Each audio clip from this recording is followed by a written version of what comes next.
Magandang araw, welcome sa channel ni Child of God.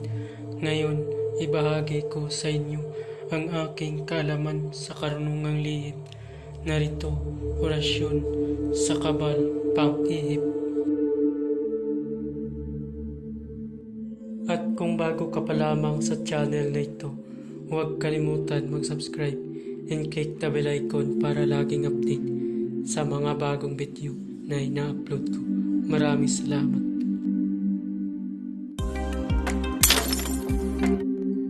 Pamilin, mahalin at pagkaingatan ang bawat ibinabahagi ko sa YouTube channel na ito.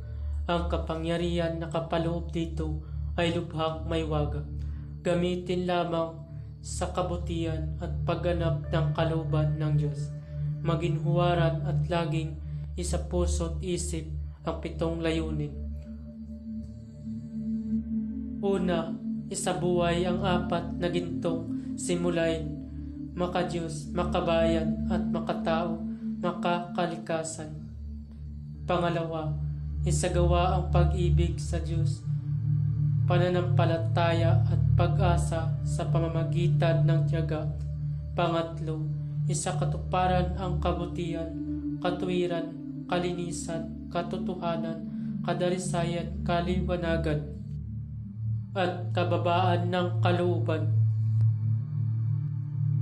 Pang-apat, ipalaganap ang pagkakaisa, pagmamahalan, pagtulong sa kapwa, pagmimisyon, paglilinis ng sarili at pagbabago ng paunlad. Pang-5, magkaroon ng paggagalangan, pag-unawaan at pagmamahalan sa isa't isa bilang mga kapatid at kapwa-tao. Pang-6, maging dakila sa isip, sa salita at gawa para sa Diyos, sa bayan at tao.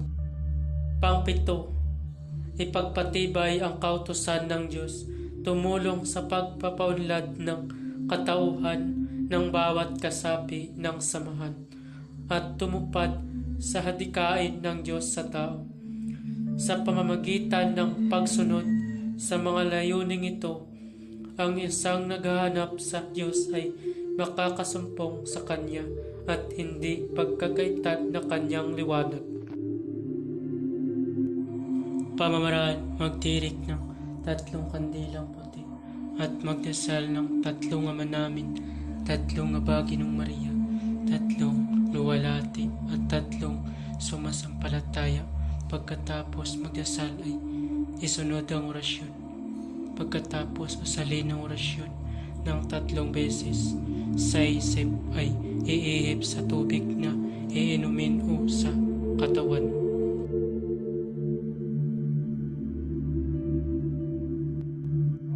Narito ang orasyon na iyong usalin.